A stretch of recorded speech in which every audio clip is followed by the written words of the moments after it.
ব্যাংকে লোন পরিশোধ করার পর এই 5টি ডকুমেন্টস আপনারা অবশ্যই নিজেদের কাছে ব্যাংক থেকে নিয়ে রাখবেন। যদি এই ডকুমেন্টসগুলি যদি না নিয়ে রাখেন তাহলে কিন্তু পরবর্তীতে ব্যাংক আপনাদের কাছে আবার নোটিশ পাঠাবে এবং ব্যাংক থেকে বারবার লোকজন আপনাদের বাড়িতে যাবে এবং হেনস্থা করবে। তো আপনাদেরকে জানিয়ে রাখি কোন 5টি ডকুমেন্টস, তার আগে আপনারা এই ভিডিওটি অবশ্যই আপনাদের মোবাইলে সেভ করে রাখবেন। তো নাম্বার 1, এনওসি অর্থাৎ নো অবজেকশন সার্টিফিকেট, অর্থাৎ এটার মানে হচ্ছে আপনি ব্যাংকে সমস্ত লোনের টাকা শোধ করছেন, তার প্রুফ হিসেবে আপনাকে একটা এনওসি ব্যাংক দিবে, সেটা আপনি নিয়ে রাখবেন। 2 নম্বর হচ্ছে লোন ক্লোজার লেটার, অর্থাৎ আপনি ব্যাংকে যে টাকাটি সম্পূর্ণভাবে লোনের পরিশোধ করে দিয়েছেন তার একটি কনফার্মেশন একটি লেটার।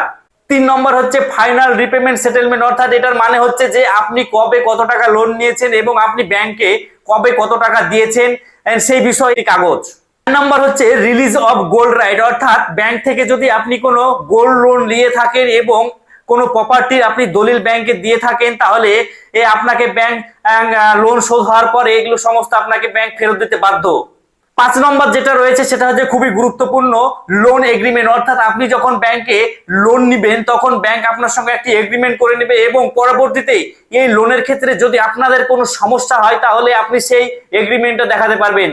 তো এই 5টি ডকুমেন্টস আপনারা অবশ্যই লোন পরিশোধ করার পর আপনাদের কাছে নিয়ে রাখবেন। যদি না নিয়ে রাখেন তাহলে কিন্তু আপনাদের পরবর্তীতে আবার ব্যাংক নোটিশ পাঠাবে টাকা নেওয়ার জন্য। তো এই 5টি ডকুমেন্টস আপনারা অবশ্যই লোন পরিশোধ করার পর নিয়ে রাখবেন। আর এই ভিডিওটি বেশি পরিমাণে শেয়ার করে দিবেন যাতে সাধারণ মানুষ এই ব্যাপারে বুঝতে পারে।